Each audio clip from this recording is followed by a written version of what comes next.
இதுவரைக்கும் காட்டுக்குள்ள போனவங்க யாரும் திரும்பி வந்ததே இல்ல. ஒரு மகிழ்ச்சியான செய்தி. இதயம் நல்லெண்ணெயின் விலை லிட்டருக்கு ரூபாய் 105 குறைஞ்சிருக்கு. செப்டம்பர் 2023ல 1 லிட்டர் இதயம் நல்லெண்ணெயின் அதிகபட்ச விலை ரூபாய் 503. ஆனா இப்ப 1 லிட்டர் இதயம் நல்லெண்ணெயின் விலை ரூபாய் 398 மட்டும்தான் தமிழ்நாட்டுல. அப்ப இனிமே எல்லாரும் இதயம் நல்லெண்ணெய் வாங்கலாம் இல்ல? ராஜ்யசபாவில் புதிய கல்விக் கொள்கை குறித்து மத்திய கல்வி அமைச்சர் தர்மேந்திர பிரதான் பேசினார். சுகாதாரத்துறை, மகளிர் மேம்பாடு மற்றும் குழந்தைகள் நலத்துறை, கல்வித்துறை என 3 தரப்பினரும் ஆலோசித்தே தேசிய கல்விக் கொள்கையை வடிவமைத்தோம். மாணவர் நலன் மற்றும் குழந்தைகளின் கற்றல் திறனை கருத்தில் கொண்டே புதிய கல்விக் கொள்கை வடிவமைக்கப்பட்டுள்ளது. மாணவர்களின் சிந்தனை திறனை, ஆராய்ச்சி மனப்பான்மையை மேம்படுத்த மத்திய அரசு பல்வேறு நடவடிக்கைகளை மேற்கொண்டுள்ளது. நாட்டில் 22 அங்கீகரிக்கப்பட்ட மொழிகள் உள்ளன. அனைத்து மொழிகளிலும் பாடப்புத்தகங்கள் அச்சடிக்க நடவடிக்கை எடுக்கப்பட்டுள்ளது. அனைத்து மொழிகளுக்கும் அதற்கான முக்கியத்துவம் அளிக்கப்பட்டுள்ளது. நாம் ஏன் பல மொழிகள் படிக்க வேண்டும் என பலர் கேள்வி எழுப்புகின்றனர். நான் ஒடிசாவை சேர்ந்தவன். மொழியின் பெயரில் நாட்டின் சில பகுதிகளை இந்த அரசு பிரிக்க நினைப்பதாக எதிர்க்கட்சியினர் குற்றம் சாட்டினர். காங்கிரஸ் தலைவர் மல்லிகார்ஜுன கார்கே கர்நாடகாவை சேர்ந்தவர். அங்கு கன்னடம் பேசப்படுகிறது. ஒரு காலத்தில் ஹைதராபாத்தும் அதனுடன் இணைந்திருந்தது. அங்கு தெலுங்கு, உருது, ஹிந்தி பேசப்படுகிறது. ஆங்கிலமும் பயன்பாட்டில் உள்ளது. அந்த பகுதி தனிமைப்படுத்தப்பட்டு விட்டதா? தாய்மொழியில் கல்வி கற்பதன் மூலம் மாணவர்களின் சிந்தனை திறன் வளர்கிறது. அதைத்தான் புதிய கல்விக் கொள்கையும் வலியுறுத்துகிறது. லோக்சபாவில் நான் பேசியது பற்றி பார்லிமெண்டிலும் தமிழகத்திலும் நேற்றும் இன்றும் பல சர்ச்சைகள் வலம் வருகின்றன. அது பற்றி சிலவற்றை நான் விளக்க விரும்புகிறேன். நான் ஒடிசாவை சேர்ந்தவன். பூரியின் மன்னன் காஞ்சியை சேர்ந்த பெண்ணை மணந்தார். அந்த வகையில் நானும் தமிழ் மண்ணின் மகன்தான். தாயும் சகோதரியும் போற்றுதலுக்குரியவர். என் பேச்சு யாரின் மனதையும் புண்படுத்தியிருந்தால் அதற்காக 100 முறை கூட மன்னிப்பு கேட்க நான் தயார். எனக்கு அதில் எந்தவித கௌரவ குறைச்சலும் இல்லை. அதே சமயம் நீங்கள் உண்மையை ஒப்புக்கொள்ள வேண்டும். கடந்த ஆண்டு மார்ச்சில் தமிழக தலைமை செயலாளர் எனக்கு கடிதம் எழுதினார். தமிழகத்தில் PM-ஸ்ரீ பள்ளிகளை நிறுவுவதில் தமிழகம் ஆர்வமாக உள்ளது என தமிழக தலைமை செயலாளர் கடிதத்தில் குறிப்பிட்டிருந்தார். நாங்கள் தமிழை எப்போதும் ஆதரிக்கிறோம், போற்றுகிறோம். காசி தமிழ் சங்கம், சௌராஷ்டிரா தமிழ் சங்கம் போன்ற நிகழ்ச்சிகளை நடத்தியது மோடி தலைமையிலான அரசுதான். திருக்குறளை இந்தியா மட்டுமின்றி உலகெங்கும் கொண்டு செல்லவும் மொழிபெயர்க்கவும் நடவடிக்கை எடுத்தவர் மோடி. உலகின் பழம்பெரும் மொழி தமிழ் என்பதில் எனக்கு மாற்று கருத்து இல்லை. தமிழின் பெருமையை மோடி பலமுறை பேசியுள்ளார்.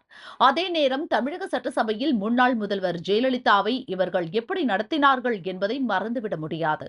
சட்டசபையில் அப்போது அவருக்கு என்ன நடந்தது என்பதை மறந்துவிடக் கூடாது.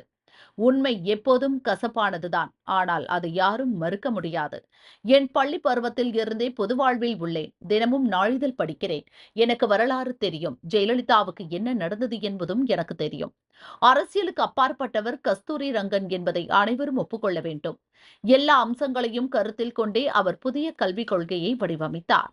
மாணவன் எந்த மொழியில் சிந்திக்கிறானோ அதே மொழியில் கல்வி கற்றால் அவனது சிந்தனை திறன் மேலும் வலுப்படும் என்பதே புதிய கல்விக் கொள்கையில் சாரம்சம். ஆரம்ப கல்வி அப்படித்தான் அமைய வேண்டும் என அதில் கூறப்பட்டுள்ளது. புதிய கல்விக் கொள்கையில் ஆரம்ப கல்வி மாணவர்களுக்கான பயிற்று மொழி அவர்களின் தாய்மொழியாக இருக்க வேண்டும். இரண்டாவதாக ஆங்கிலமும், மூன்றாவது மொழியாக அங்கீகரிக்கப்பட்ட மொழிகளில் ஏதேனும் ஒன்றை தேர்வு செய்யலாம் என்றே உள்ளது. இதில் எங்கும் ஹிந்தி, சமஸ்கிருதம் கட்டாயம் என சொல்லப்படவில்லை. இன்னும் சொல்லப்போனால் எந்த மொழியும் கட்டாயமாக்கப்படவில்லை. ராஜ்யசபா MP சுதாமூர்த்தி பிறப்பால் கன்னடர். அவருக்கு ஆங்கிலம், சமஸ்கிருதம், தெலுங்கு, ஒடியா, மராத்தி என பல மொழிகள் தெரியும். அவற்றை அவர் சொந்த விருப்பத்தின் பேரில் கற்றார். ஆந்திர முதல்வர் சந்திரபாபு நாயுடு 10 மொழிகளை கற்க ஊக்குவிப்பேன் என்கிறார். மாநில அரசுகள் எத்தனை மொழிகளையும் பயிற்றுவிக்கலாம். இதில் எந்த மாநிலத்திற்கும் தடையில்லை. 5ஆம் வகுப்பு வரை தாய்மொழியில்தான் கல்வி கற்பிக்க வேண்டும் என புதிய கல்விக் கொள்கையில் கூறப்பட்டுள்ளது. அப்படியென்றால் தமிழகத்தில் தமிழ் வழியில்தான் பாடம் கற்பிக்கப்படும். புதிய பார்லிமெண்ட் கட்டடம் கட்டப்பட்ட போது உலக அரங்கில் இந்தியாவின் பழம்பெருமையை பற்றி பிரதமர் மோடி பேசினார். அங்கு தமிழகத்தை பெருமைப்படுத்தும் செங்கோல் தான் நிறுவப்பட்டது. ஆனால் தமிழகத்தை சேர்ந்த MP-களுக்கே அதன் பெருமை தெரியவில்லை. தமிழகத்தில் 1500 சிறுபான்மையினர் பள்ளிகள் உள்ளன. 900 பள்ளிகளில் தெலுங்கு கற்பிக்கப்படுகிறது. 350 பள்ளிகளில் உருது கற்பிக்கப்படுகிறது. சில பள்ளிகளில் கன்னடம் கற்பிக்கப்படுகிறது.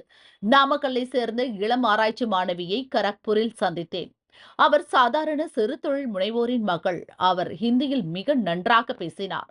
தமிழகத்தை சேர்ந்த நீங்கள் எப்படி இவ்வளவு அழகாக ஹிந்தி பேசுகிறீர்கள் என கேட்டேன். நான் ஒரு தொழில் முனைவோராக வேண்டும் என விரும்புகிறேன். இந்தியா முழுவதும் தொழிலை கொண்டு செல்ல வேண்டும் என்பதற்காக நான் இந்தியை கற்றேன் என்றார். இதுதான் புதிய இந்தியா.